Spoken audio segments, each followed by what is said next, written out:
Okay, today we are talking very briefly about after reading strategies. They're often called post reading strategies. So if you're ever looking online, um, they may be called post reading strategies rather than after reading strategies.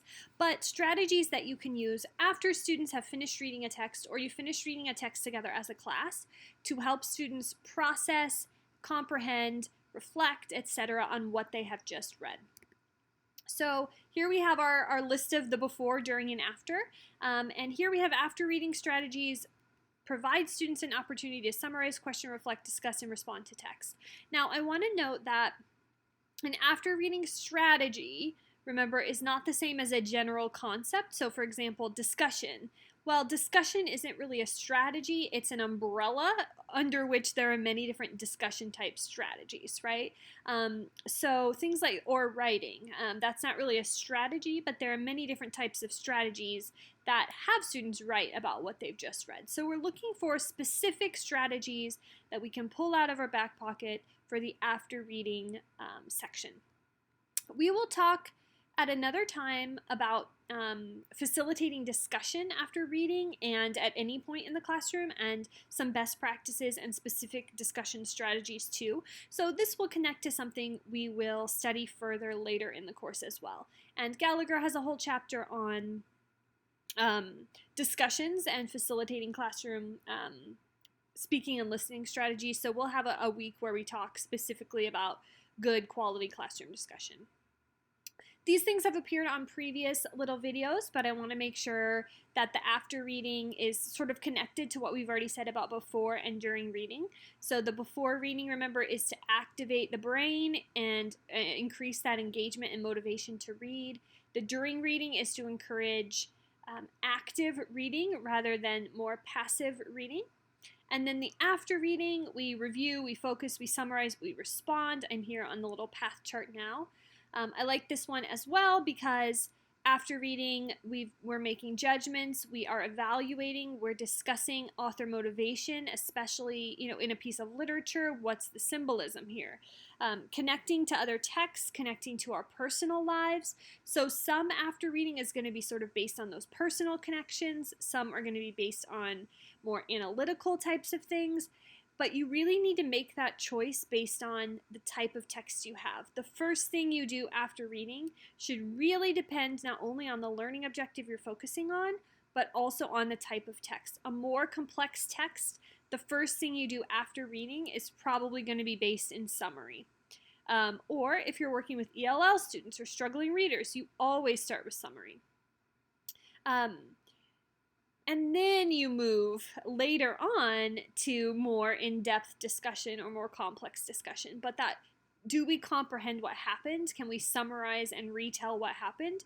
Is often going to be the thing you want to focus on for your first after reading strategy, right? And then later you can move to more complex types of thinkings. But if they don't have that first step, you can't move them to that more complex place.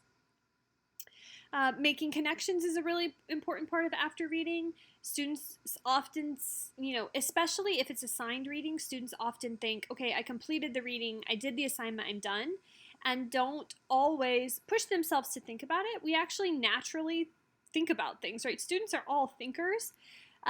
But if it's assigned reading, they may not want to go there. They may be a little bit resistant to that. And resistant readers will be resistant to that as well because they sort of just want to get it over with. So things that encourage them to think more deeply, respond and reflect, etc., are really important. So here are the key things that after reading strategies give us as far as value.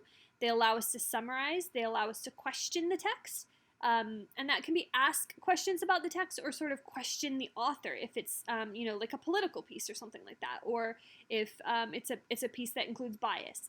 Reflect, discuss, and respond, and that can be like a personal emotional response to the text. All of these are sort of equally valid things to do after reading. It doesn't always have to be questioning. It doesn't always have to be like reflection, right? You don't always have to include discussion, although in the LA classroom we often do.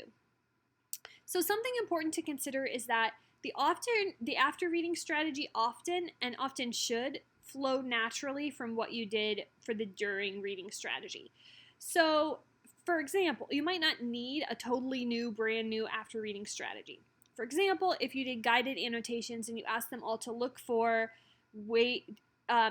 moments in the text that show character development, then after reading, naturally, the first thing that you're going to do, especially if you feel like they understood the plot, right? So first you would talk about the plot. But then the first thing that you would do is you would ask them to talk about, share, discuss, reflect on those moments that they found in the during reading exercise. If you had them write things on a graphic organizer, the first thing you do after reading is you're going to review those, talk about those, seek student input on why they thought different things were important. So oftentimes you can use your after reading strategy and just transition that into your during reading strategy. Let me show you an example of an after reading strategy that has the during reading built into it.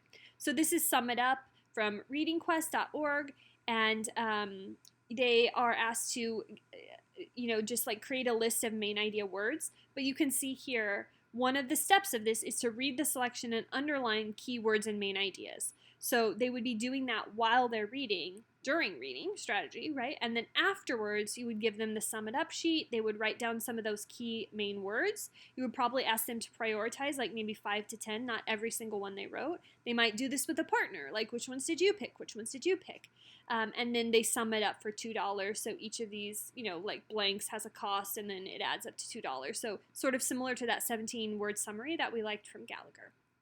So this just shows that oftentimes the after reading and the during reading are really closely connected. And ideally, you're going to have some unity in what you chose for your pre-reading too. If you're talking about characterization and you're annotating for characterization and then you discuss characterization, maybe your pre-reading was somehow related to predictions about a character or, something like that. So that sense of unity and that flow is often really important so that you're not pulling students' brains in multiple different directions. So you're going to choose an after reading strategy for this week. You're going to stick it on the Foursquare, and when in that box that says what is the value of this strategy for increasing student comprehension, it's probably going to be one of these things, and then you'll just sort of explain how it helps students do that. Although your during reading strategy might flow nicely into an after reading strategy, for the purposes of this activity, please choose an after reading strategy that you haven't used yet or that you are unfamiliar with. So find something new, even though it might naturally flow into an after reading strategy. I want you to find a brand new one for this activity. Let me know if you have any questions, and I hope you enjoy sort of skimming around to see what different interesting things you can do after reading to encourage students' minds to go to these places. Thanks.